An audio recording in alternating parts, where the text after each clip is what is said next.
Авзал Курамбаев, представляющий Таджикистан, он из города Пролетарск. 11 побед, из которых 8 нокаутом, 1 поражение и 1 ничья против Армата Арманула. Казахстанский боксер, 5 побед и 1 поражение за плечами у Армата. 22 года Армату и 31 год его сопернику. Кстати, вот накануне на пресс-конференции Авзал Курамбаев, отвечая на вопросы журналистов, говорил о том, что предстоящий бой, наверное, одно из таких самых тяжелейших для него испытаний, учитывая молодость, статус соперника, опыт, который к этому возрасту Армат уже накопил. И он очень серьезно относится к этому противостоянию. Вот Армат, напротив, сказал, что для него это будет достаточно легкой работой. Ему нужны соперники посильнее, поинтереснее, покрепче оппозиция, поэтому давайте посмотрим, как в целом бой для двух боксеров сложится. У нас дистанция поединка рассчитана на 10 раундов, каждый по 3 минуты. Правила в боксе известны, чемпионский бой. Поэтому титул, звание чемпиона Азии по версии WBA. Достаточно солидный пояс.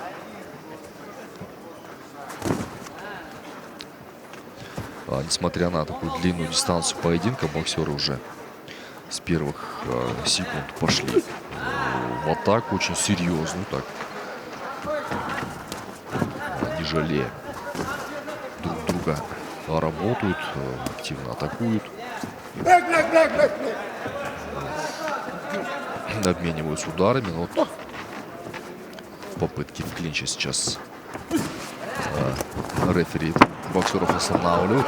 Хорошо, Авзал взрывается, пошел вперед, чем-то спиной к своему сопернику оборачивается.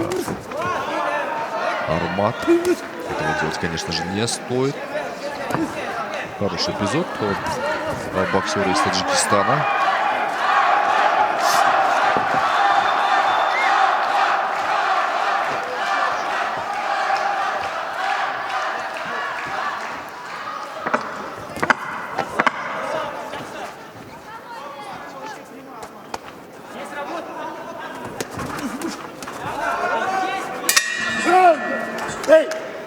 Внимание, первый раунд завершен. Да, здесь большое недопонимание произошло между боксерами после гонга. Авзал побил. Номер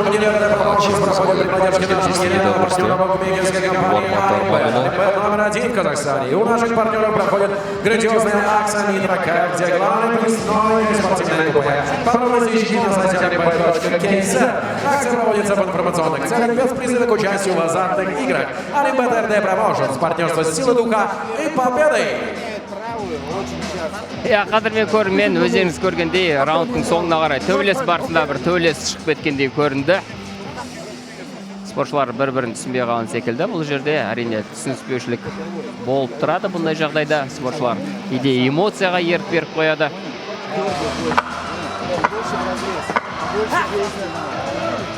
Co-main event WBA тұжы бойынша Азия титулын сарапқа салып жатыр. Қос спортшы. Жалпы Арманұлы болашағынан үлкен үміт күттіретін былғар қолғап шеберлерінің бірі. Аяқта қимыл қозғалысы, соққылары бәрі жақсы, жоғары деңгейде қойылған. Жас боксшы. Болашағы алда.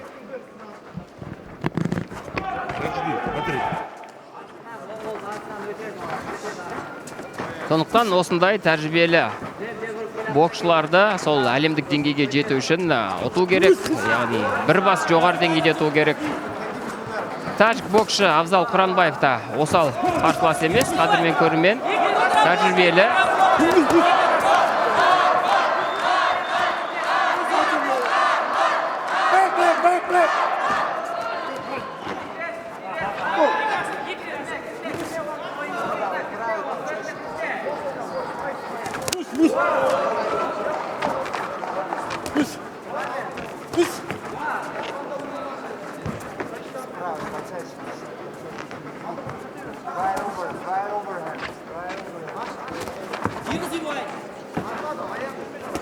Дәл осы WBA Азия чемпиондық белбеуінің егері осы тәжік боксшысы екенін айта кетейік.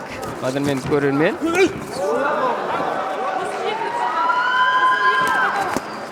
Вьетнамда өткен бокс кешінде жеңіп алған еді. Абзалбек Құранбаев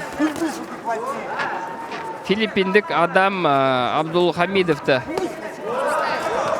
жеңіп, осы титулдың егері атанған. Мінекей енді титулын біздің отандасымызға қарсы қорғап жатыр. Клинч бұл жерде. Клинчтегі тыйым салынған соққылар.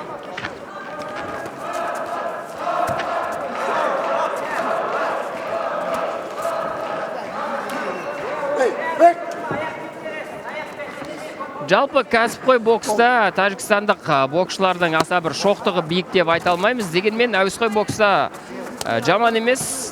Давлет Болтаев сияқты Олимпиада ойындарының жүлдегері бар.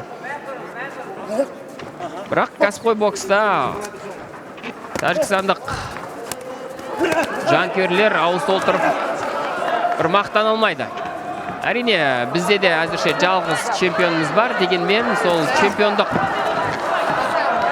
деңгейде жүрген бірнеше боксшы бар екен білесіздер. Солардың бірнешеуі дәл осы бокс кешінде отыр. Атап айтсақ, Сұлтан Зауырбек мінекей IBF тұжырым бойынша 58 келі салмақ дәрежесінде чемпиондық белбеуге үміткер Бұлғар қолғап шеберлерінің бірі.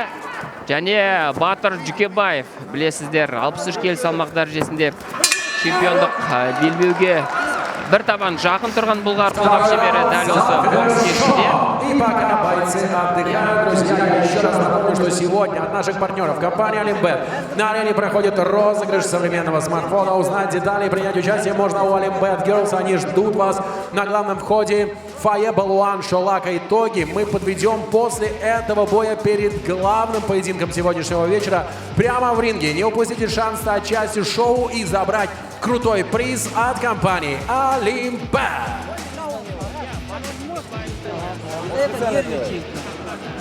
Жекпе-жегін білесіздер, Сабрел Матесқа қарсы жекпе-жекте кейін белгілі болғандай, Сабрел Матес сол жекпе-жекке допинг қолданған екен. Нәтижесінде мінекей Сабрел Матес біздің Батыр Жүкембаевтың мансабын бірнеше қадам артқа шегеріп жіберді.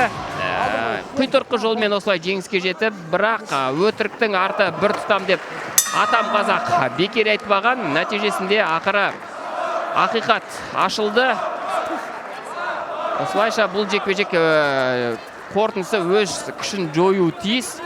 Және Батыр Жүкембаев осы 63 келі салмақ дәрежесінде титулға бірден бір үміткер боксшылар атану тиіс. Боксшының бір атану тиіс. Тамаша қазір Арманұлы. Қараңыздар қалай жақсы күт алды қарсыласты.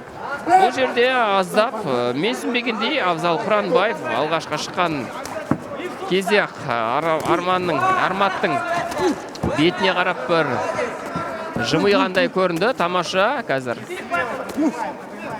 Армат қарсыласқа қарағанда жылдамырақ. Тамаша мінекей көк соққысын жақсы дарыталды. Дәл осы позицияда жақын ара қашықта да және алыс ара қашықта өзін жақсы сезетін көріп отырмыз. Мінекей брейк дегеннен кейін тағы бір соққы тиіп кетті Арматқа.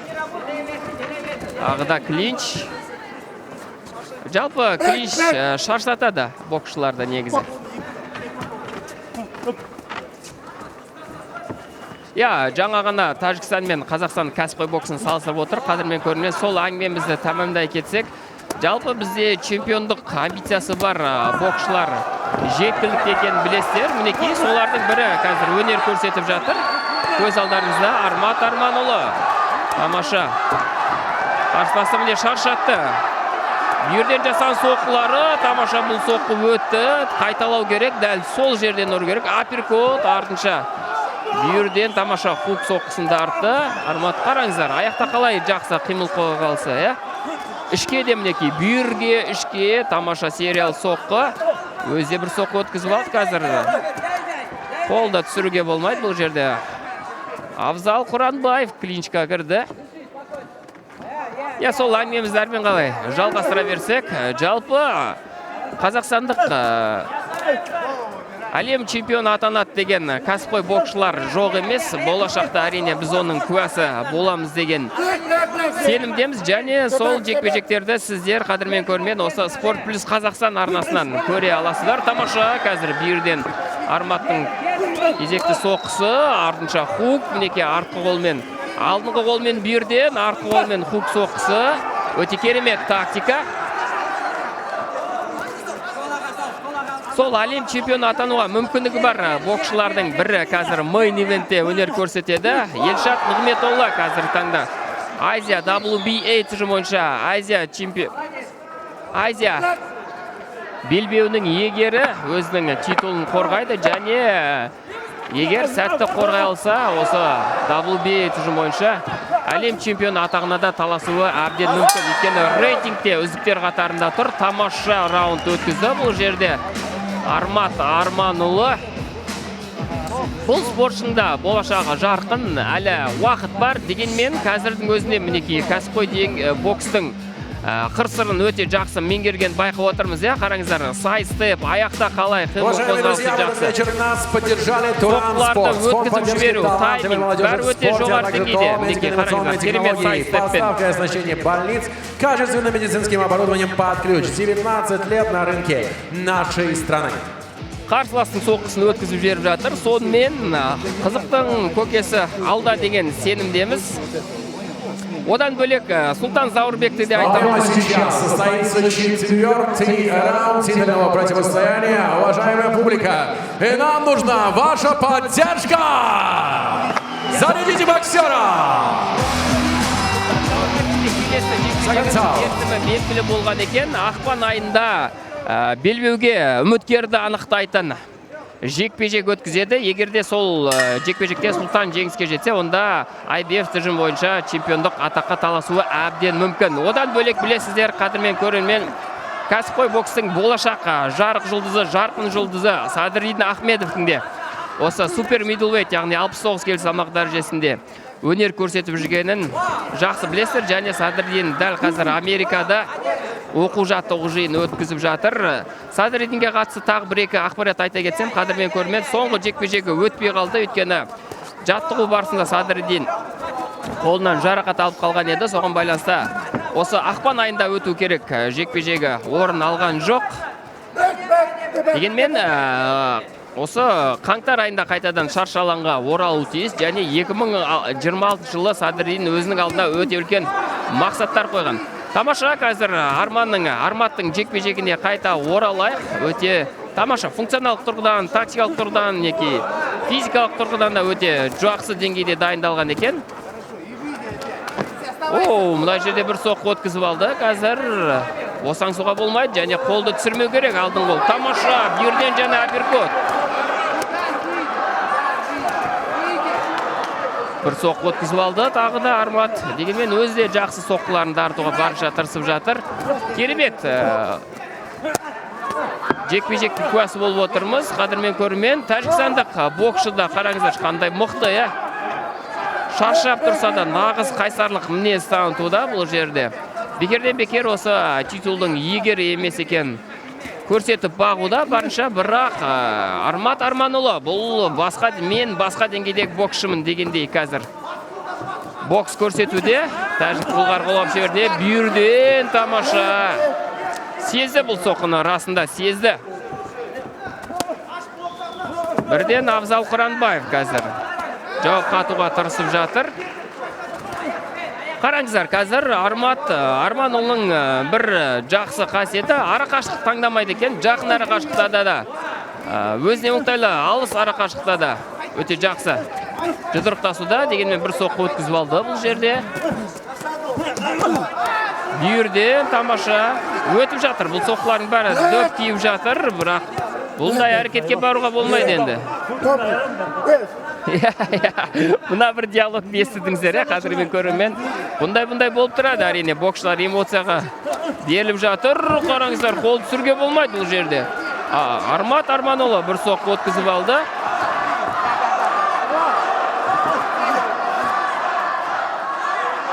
Сонымен 4-ші раундтың аяқталуына 10 секундтай уақыт қалды. Әзірше Армат Арманұлы өте жақсы деңгейде өнер көрсетуде. Азия чемпионын Бұлайша айтқан кезде Азия чемпионның күндігін теріс айналдыруға жақын десек, артық айтқанымыз ба, Данияр мырза, қалай ойлайсыз? Да, очень интересный получился у нас предыдущий раунд. Авзал Курамбаев из Таджикистана и Армат Арманұлы продолжают биться за пояс чемпиона Азии по версии WBA. Режиссеры трансляции нам уже любезно предоставляют хайлайты и повторы. Все самое интересное, что произошло в предыдущей трехминутке. И мы плавно так уже к экватору этого поединка подбираемся. 5-й раунд на старте.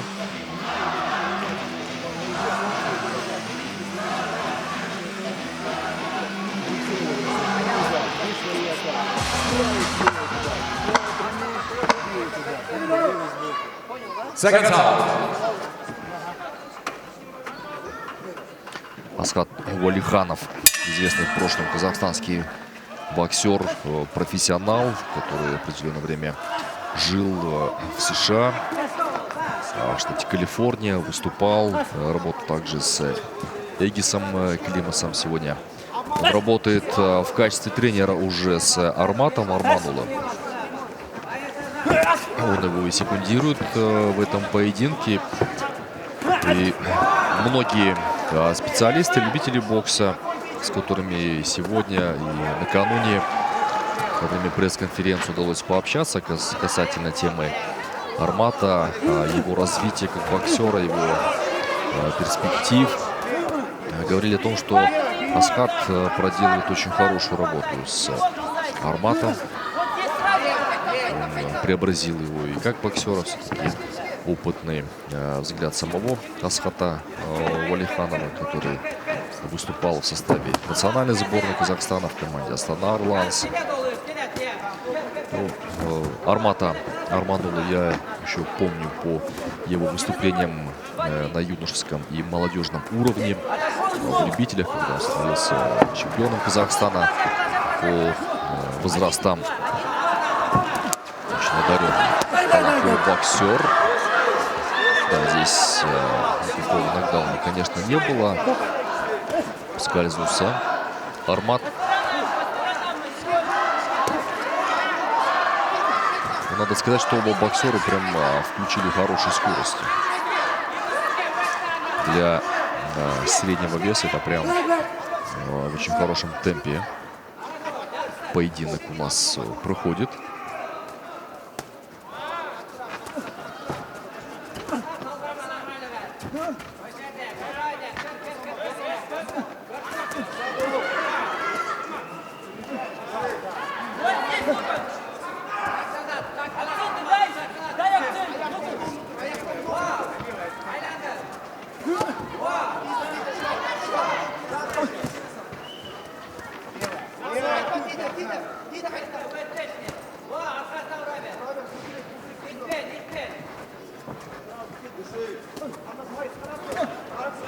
Пробивает Авзал, но его удары приходятся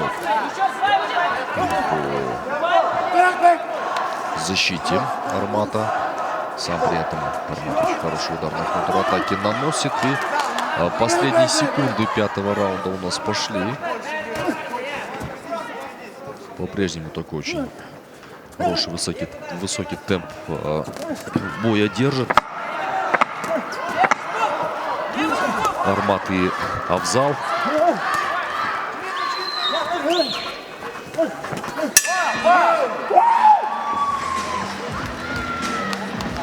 При этом 5-я трехминутка завершается.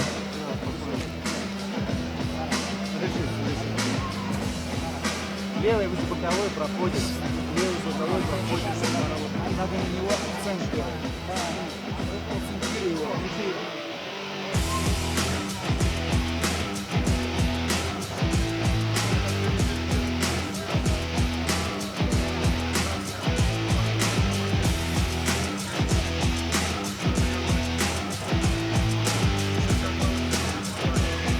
мы в целом, конечно же, сегодня говорили о том, что гард турнира великолепно собран, подобранный, очень равный по классу и мастерству боксеры.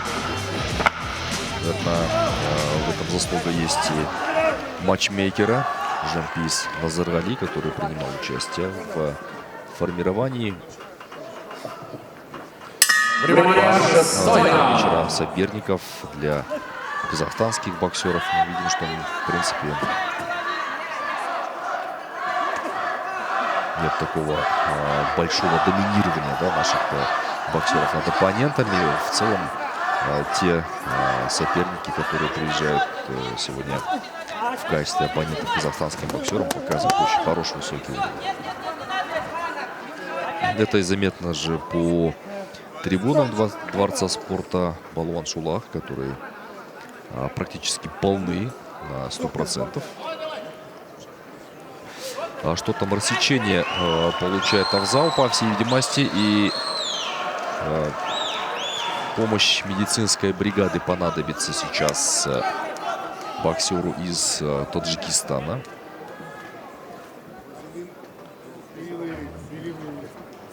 Медики в углу дадут оценку, готов ли Авзал продолжить поединок. По всей видимости, да, судя по тому, что здесь на ринге происходит. И сам Авзал, конечно же, настроен биться, но это очень опасное рассечение, на самом деле. В случае точных попаданий со стороны Армата поединок может завершиться.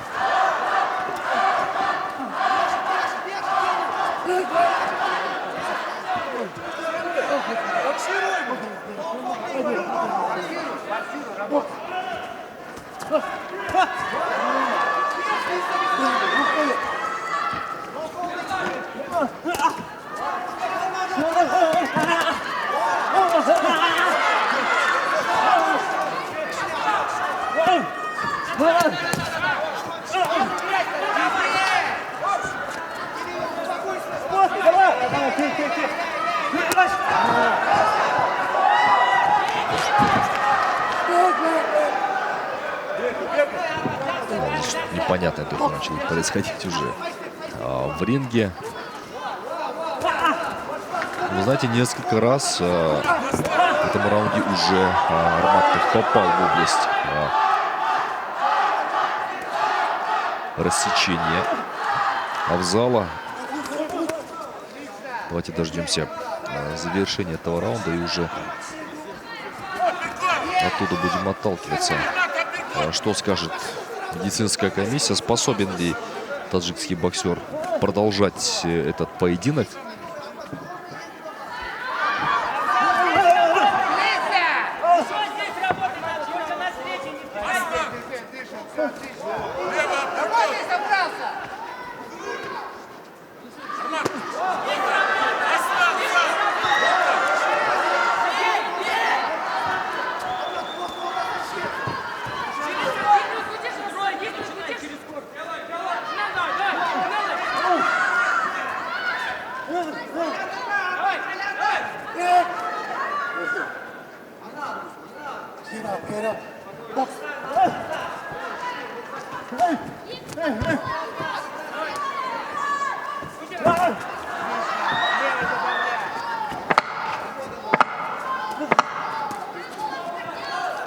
Последние 10 секунд таймкипер в этом раунде отсчитывает. Друзья, поддержите аплодисменты наших спортсменов за этот фантастический поединок!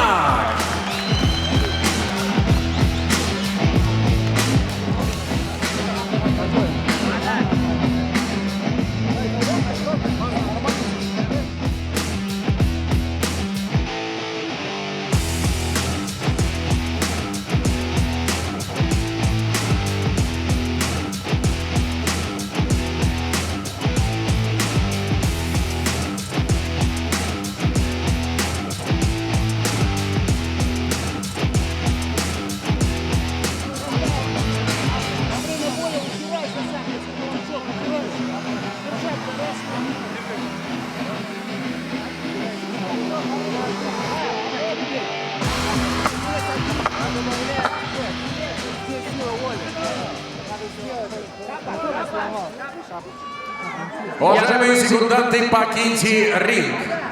Я қадірмен көрмен қазір тәжік боксшыны дәрігер қарап шықты. Жекпе-жекті жалғастыра аласың ба дегенде бір Внимание, сұрақ болды. Я. Жалпы осы ТМД елдерінің боксшылары, спортшылары ешқашан жекпе-жектен осындай жарақатқа бола бас тартпайтынын білетін шығарсыздар. Қадірмен көрмен. Сонымен 7-ші раунд өте тартысты жекпе-жек.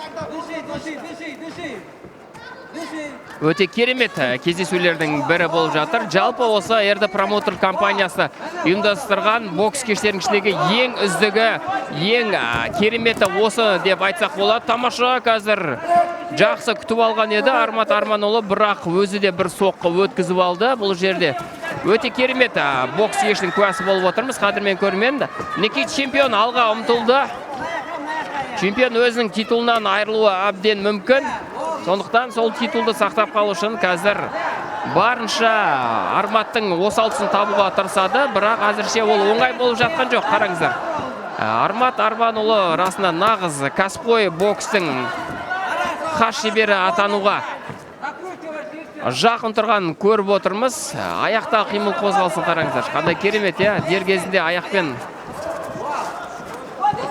сытылып шығып кетуі, қорғаны алуы осы аяқпен. Сайыс септе де неке қараңыздар. Соққыларды өткізіп жіберуі де жаман емес. Шаршады расында, екеуі де шаршады, сөзсіз.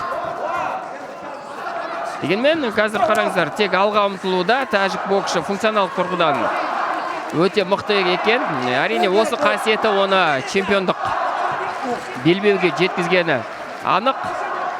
Жалпы Армат Арманұлы осы жекпе-жектің алдында білесіздер, кәсіпқой боксшы, кәсіпқой бокстың болашақ жарқын жұлдызы Садрин Ахметовтен бірге бір тәжірибе алмасып оқу-жаттығу жиын өткізген еді. Оқу-жаттығу жиын емес, енді бірге бір жаттығып спарринг жасаған болатын. Әрине оның өз жемісі болары анық. Қараңыздар қазір. Тәжік боксшысы аузына қапысын шырып жерді. Армат тіпті бұл көрермендер жаққа бірақ ұшып кетті. Қадірмен көрермен аузынан ұшқан капы қазір көрермендердің арасына бірақ түсті. Екінші қосалқы капасы бар шығар. Көрермендердің өзі іздеуге кірісіп кетті. Бұл капаны, енді ғана алып келгендей. Тамаша, қараңыздар, қалай өткізіп жерді қазір Армат. Сериал соққысы. Қызылала қанға боялған жекпе-жек болды. Бұл соңғы секундтар раундтың. Тамаша бүйірден және алдыңғы қолмен хук соққысын жақсы өткізе алды. Ара қашықтықта аяқта қимыл қозғалысы жақсы. Апперкот, артынша тағы бірнеше соққы қосуға болады. Тамаша өткізіп жерді мінекей бұл соққыны. Өзде бір соққы өткізіп алды. Аяқтағы сайстеп міне. Бәрі тамаша. Арман Арматұлы, сериал соққылар. Соңғы 10 секунд. Тамаша 1-2 өтті. Бүйірден де соққысы өтті. Тамаша тағы да бүйірден соққы өтті. Бұл жерде бір есеңгіретіп алуға болады. Дегенмен уақыт жетпейтін секілді. Этот раунд завершен. Друзья, вот за это мы и любим профессиональный бокс. Армат Арманұлының расында қараңыздар, қарсыласқа деген көзқарасынан байқауға болады. Данияр мырза, қалай ойлайсыз? Бұл жекпе-жек уақытынан бұрын аяқталуы мүмкін бе? Қазір қараңыздар, шаршап қалды, бір жойқын бір соққы жекпе-жектің тағдырын шешіп кететін секілді. Әрине мүмкін, Дәурен.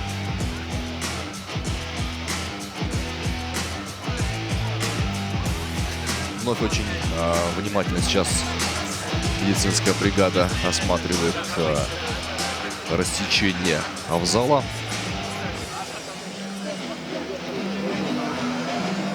Сам Авзал, конечно же, горит желанием этот бой продолжить. Не хочет останавливаться. Уважаемые секунданты, покиньте периметр ринга.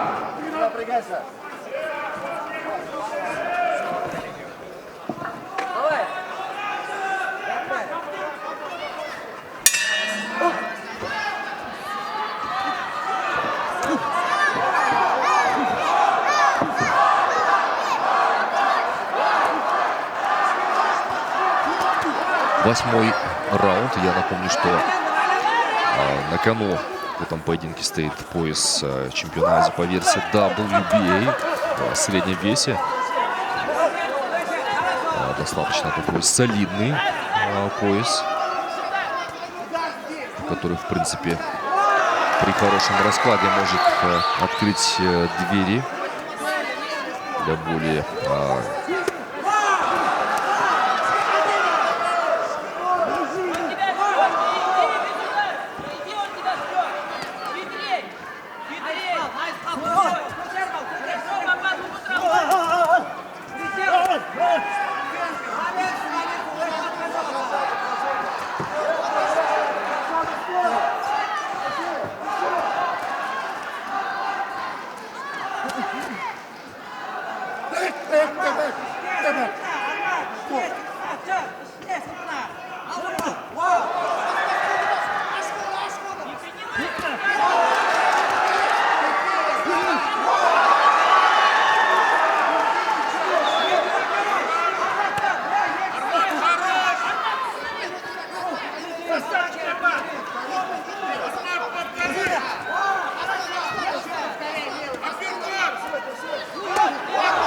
хорошо пробивает сейчас по корпусу Армат.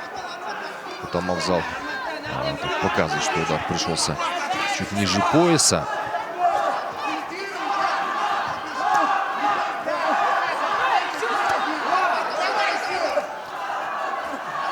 Все чаще в ближнем бою начинают схлестываться боксеры.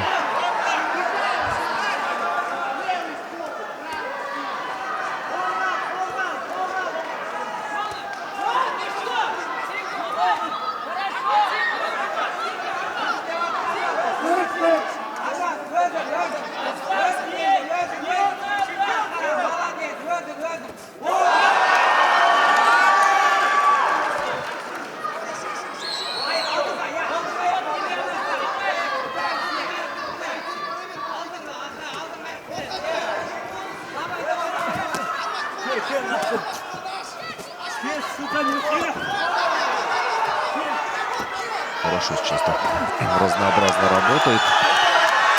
Армат переключает боковые удары под корпусу, в голову. И Канатов прижимает своего соперника. И вот на этом у нас 8-й раунд завершается.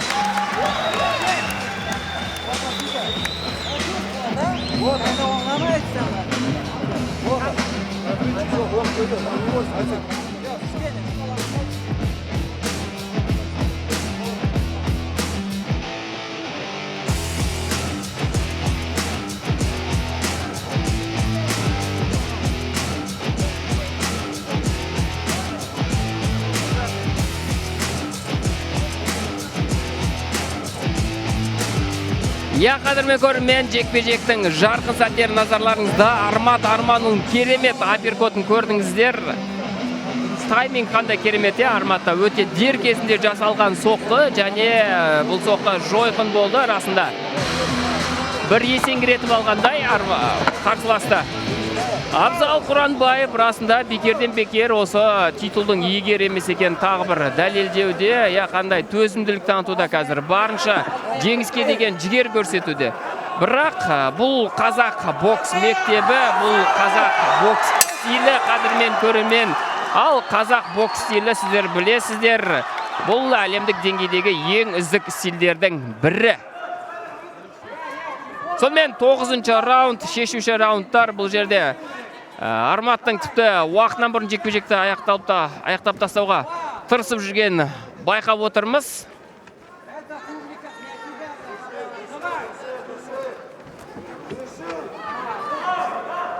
Қазір жақын арақашықтықта іздеп жүр Абзал Құранбаев.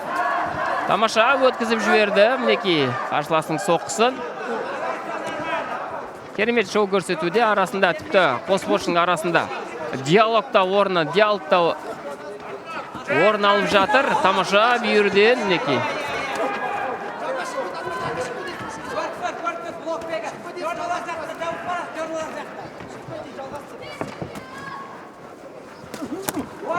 Бүйірден тамаша қараңыздаршы. Бүйір тұсы қалай қызарып кеткен қазір.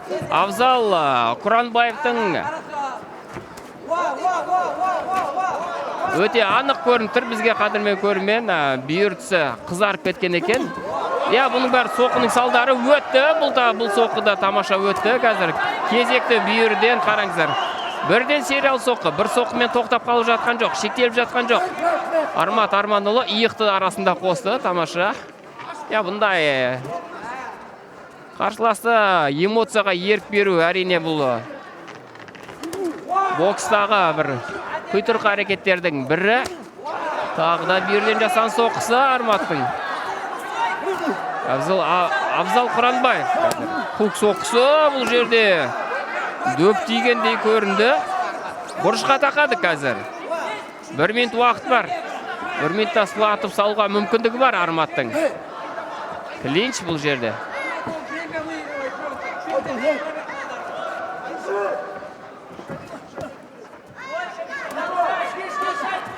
Джеб тамаша қараңыздар. Қалай тоқтатып жатыр қарсыласты. Аперкот асынша.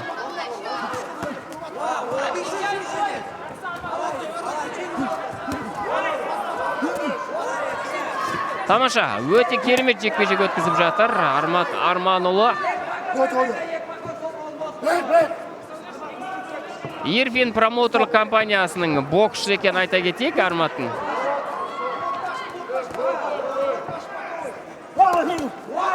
Арымташ соққымен қалай тамаша күтіп алды. Бүйірден мінекей керемет. Я, соңғы 10 секунд қазір. Жекпе-жекті аяқтап тастауға тырысып жатыр. Кезекті сериал соққылары Арматтың бұрышқа тақады қарсыласты. Аперкот мінекей. Хук бүйірден соққы. Тамаша шаршады бұл жерде. Абзал Құранбаев соңына қарай әйтеуір клинчқа кіруге мәжбүр болды. Сонымен алда бізде соңғы шешуші раунд қалды. Әрине әзірше біз отандасымыздың басымдылығын байқап отырмыз. Өте керемет жекпе-жек өткізуде. Назарларыңызда жекпе-жектің жарқын сәттері.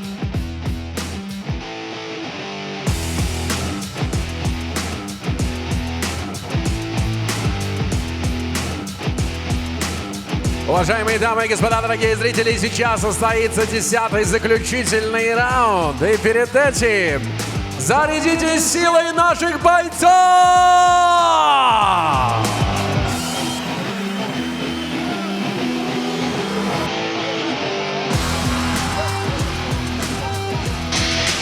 Ну что ж, в ожидании мы заключительного 10-го раунда этого поединка, на кону которого стоит чемпиона Азии по версии WBA в среднем весе, это middleweight, до 72 килограммов и 600 граммов, вот так правильно, наверное, будет обозначить эту весовую категорию. Армат Арманұлы и Абзал Құранбаев. Очень сильное рассечение где-то в середине этого поединка Абзал получил, но хорошо сейчас поработали, конечно же,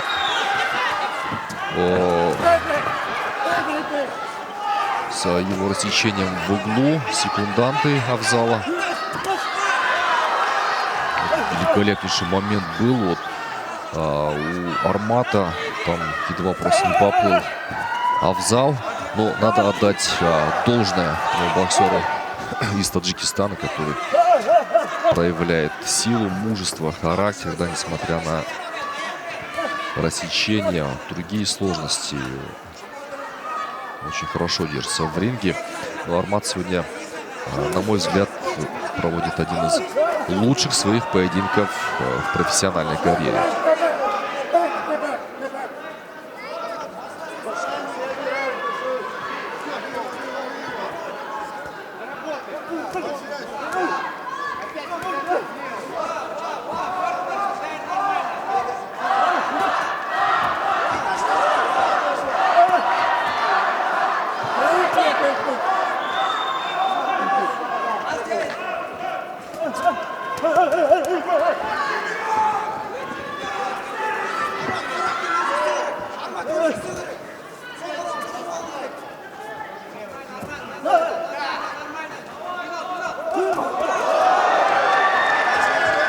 Вновь такой хороший, очень жесткий, плотный размен ударами, в котором Армат превосходит соперника.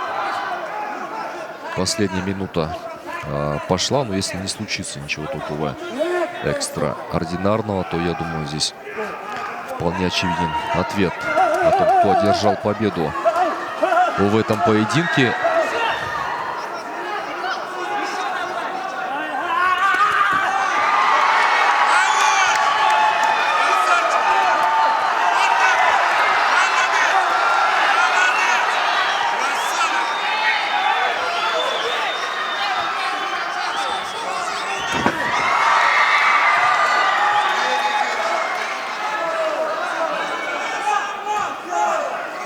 Здесь много борцовскими приемами уже решили действовать боксеры.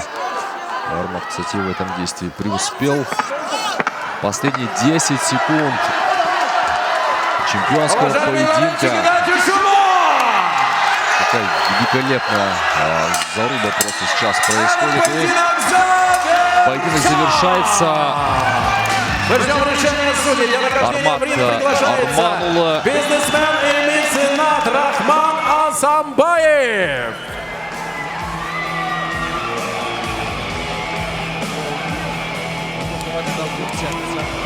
Вердикт о судейской коллегии буквально, наверное, минуту-две, и мы узнаем победителя этого боя. Очень зрелищного. На мой взгляд, на мой скромный взгляд, это, наверное, бой года в казахстанском профессиональном боксе. Я қадірмен көрмен расында Армат Арманула қазақ боксының деңгейін көрсетті. Мінекей өте керемет жекпе-жекте қараңыздаршы. Қызыл алақанға қойылған жекпе-жек болды және нәтижесін күтейік енді. Төрешілердің бір ауыздан шешімімен біздің отандасымыз жеңіске жетіп, тәжікстандық боксшының титулын тартып алу тиіс деген ойдамыз. Дегенмен Әліптің артын бағай қараңыздар. 10-шы соңғы раундтың жарқын сәттер. Қандай керемет апперкот мына жерде, я.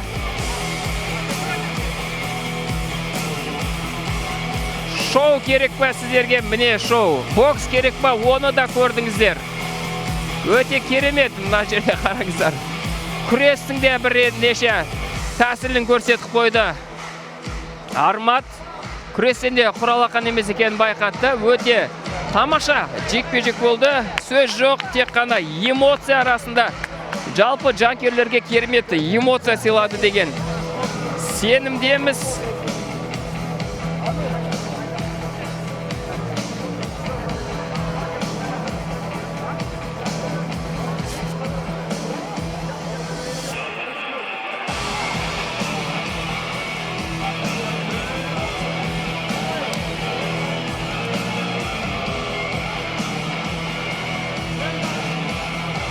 Сонымен төрешілердің шешімін күтейік. Санаулы сәттен кейін бұл жекпе-жектің жеңімпазы анықталуы тиіс. Әрине, біздіңше ол Армат Арманула.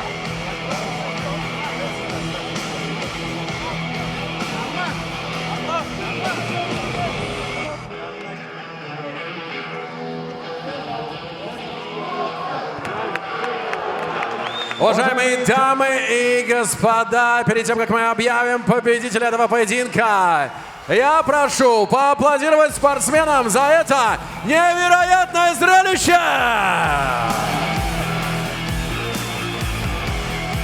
Итак, внимание, уважаемые дамы и господа, по итогам 10 раундов обратимся к судейским запискам. Первый судья 99-91 Арманулой. Второй судья 99-91 Арманулой. И третий судья 99-91. Таким образом, победу одержал и становится обладателем титула чемпиона WBA Asia Middle Арман Арманулой!